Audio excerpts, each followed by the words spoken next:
Mark Foster. A big red car drives on a long, long road. In the car is a farmer, Bill. He is hot and tired. He wants to go home and have a bath. Bill listens to the radio in his car, and he sings. Bill likes singing. Sometimes people like Bill singing, but not very often. The song he is singing is called Hot, Hot, Hot. There is a sign on the side of the road. Bill reads it. Goondiwindi, 72 kilometers. Diranbandi, 136 kilometers. Bill must drive for a long time.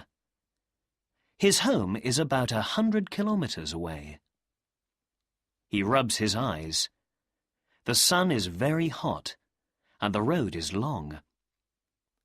Bill does not want to go to sleep, so he sings some more. A kangaroo hears him and jumps away. Bill laughs, then rubs his eyes again.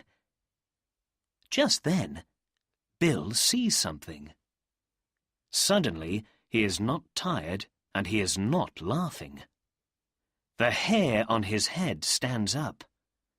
There is something on the road. He stops the car and gets out. The thing is a long way in front of Bill.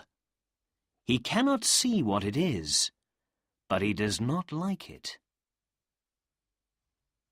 Bill gets back in his car and drives slowly.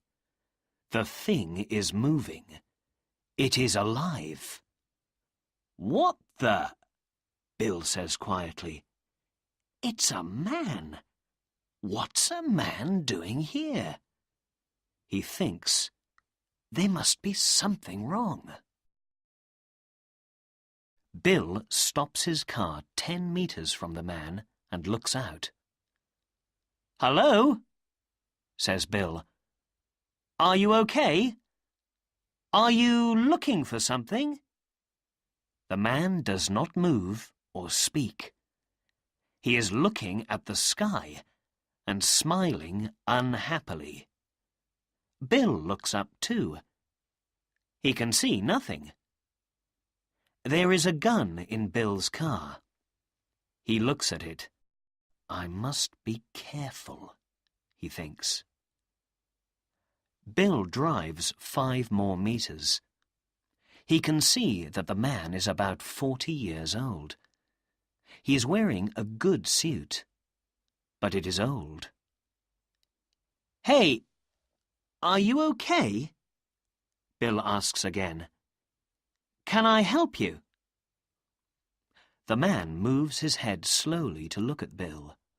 He says nothing, then begins to walk. Bill watches him for a minute. He thinks, I must do something. "Where are you going?" shouts Bill. "There's nothing on that road. Do you have any water? The sun's very hot. Can you hear me?" Bill does not know what to do. He cannot leave the man here. What is wrong with him? He thinks. Is he ill? A lizard runs across the road. A big bird flies near the man. It looks down, hungrily. Near the road are some bones. A dead kangaroo. Bill is afraid, but he cannot drive away and leave the man. The man looks very tired, so Bill drives 2 more meters. "Do you want to die out here?" There is no answer. "Get in! I'm taking you home," says Bill. He opens the car door and gets out. He moves very slowly and talks very quietly. "It's okay. You can come with me. Get in the car and sit down. I have some water in the car. Bill helps the man, and he gets into the car. He is very dirty and tired. Bill gives him a drink. The man is thirsty and drinks a lot of water. "Stop!" says Bill. "Don't drink all the water. A little now, then more later." The car drives fast on the long, straight road. The two men sit and say nothing. Bill listens to the news on the radio. There is rain in Adelaide. A man in Sydney is 125 years old today. A kangaroo is learning to talk. And a very white light is in the sky near Wollongong. Bill likes the news. Next to him, the man sleeps. Bill looks at him. The man wears an expensive suit and nice shoes. Why is he out here in the sun without a hat? They drive for an hour before they get to Bill's house. Bill leaves the man asleep in the car. He goes into the house and tells his wife Emily about the man. Emily always knows what to do. "We must find out who he is, then phone his home," she says. "Let's look in his pockets. Perhaps there is something with his name on it." Bill and Emily go to the car. They find a wallet in the man's pocket. There is a name, John Phillips, and a telephone number. There is also some money. "This money is 25 years old," says Bill to Emily. "Why has he got old money?" "John Phillips," says Emily to the man. "You're very interesting." John suddenly opens his eyes and looks at her, smiling. "Can you walk?" Emily asks John. He gets up slowly. "You're ill. Let's put you into a bed." Carefully, they help John out of the car.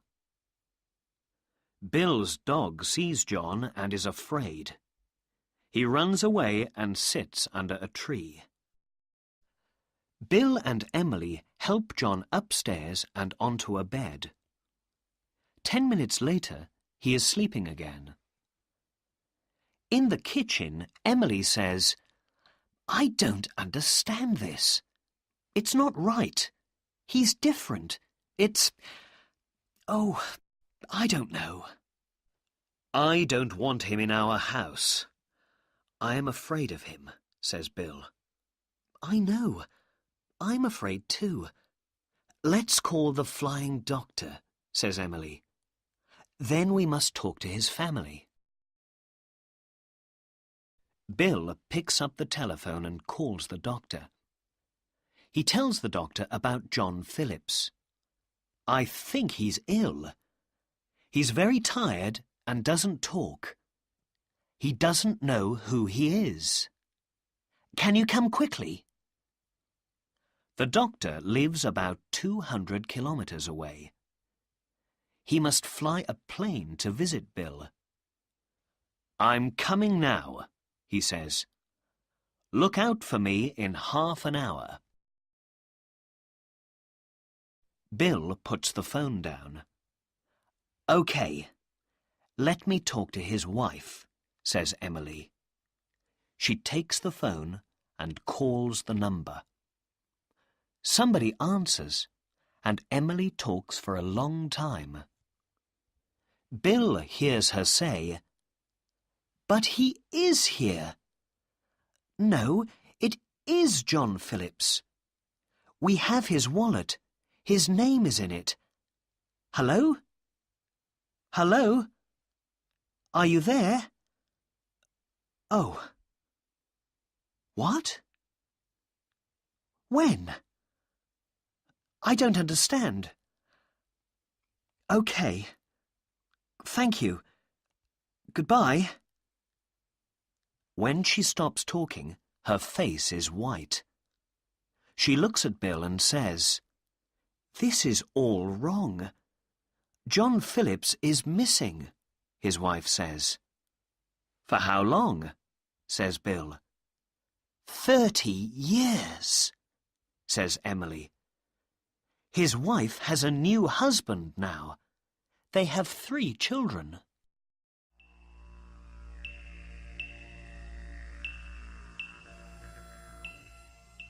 The flying doctor is late. After an hour, he arrives in his plane. "I'm sorry," he says. "This is a new plane, but sometimes it doesn't go very well. I must take it to a mechanic, but it doesn't matter now. I'm here." Bill tells him everything. The doctor asks a lot of questions, then goes to see the man. John Phillips is looking at the plane through the window. "Hello, John," says the doctor. "I'm a doctor, and I need to ask you some questions. Can you remember your name? Can you remember where you live?" John does not answer. The doctor talks to Bill and Emily. He says, "John hasn't got any broken bones, but I'm not happy about him. I want to take him to hospital." They put John in the plane next to the doctor. "Phone us," says Emily when the doctor gets in the plane. "Phone us from the hospital." Soon the doctor and John Phillips are high in the sky. Suddenly, John speaks for the first time. He talks slowly. "I don't want to be here. I want to be with my friends. They are looking for me." John stands up in the plane. "Wait, you can't do that," says the doctor. "Sit down." John opens the door and says to the doctor, "You can come too. Do you want to?" "What?" shouts the doctor. John looks into the doctor's eyes. The doctor cannot move. He cannot look away. It is cold in the plane, but the doctor is hot. John's eyes are looking straight through him. "Come with me. It's a good place. It's better than here." "How can I?" says the doctor quietly. Then John jumps. The doctor looks out of the window. John is falling. Down, down, down. But the doctor can see a smile on his face. He isn't going to die, thinks the doctor. He knows that. There are small trees below the plane. Cars drive on a long road. Kangaroos jump all around. John is very small now, and he is falling fast. John is 20 meters above the trees. A kangaroo looks up, but John is not falling anymore. A beam of light stops him and takes him away, up, up, up. The doctor closes his eyes. The light is very, very white. When he opens his eyes, the light is not there. John is not there. The doctor sees something in the sky. Then there is nothing. He is very unhappy, more unhappy than ever. I want to go too, he says. Roy Cole is a mechanic, and he works in an airport. Today he is happy. The sun is nice and warm. Tomorrow is Saturday, and this weekend Roy is buying a new car. He is excited. He is eating a sandwich when he hears the plane. He looks up and sees it in the sky. The plane is coming to the airport. It gets very near. In the plane, Roy can see a man. "Who is this?" thinks Roy. "I don't know this plane." He puts his sandwich in his pocket. The plane stops at the airport, and a man gets out. Roy begins to walk across to him. The man stands still and looks at the sky. There is a small smile on his face. His suit is dirty, and he looks tired. "Oh dear," thinks Roy. "What's the matter with him?" Roy likes to talk to people. He smiles, then talks to the man. "Perhaps I can help him," he thinks. "Hi, I'm Roy. Who are you?" Roy puts his hand out, but the man does not move. Roy puts his hand in his pocket and looks at the plane. Roy says to the man, "Wow, what a wonderful plane. It's more than 30 years old. It's an old flying doctor's plane, isn't it?" Suddenly, the man looks at Roy and says, "Flying doctor. Yes, that's right. I'm a flying doctor." "A flying doctor? Of course you are," says Roy with a smile. "Where do you live?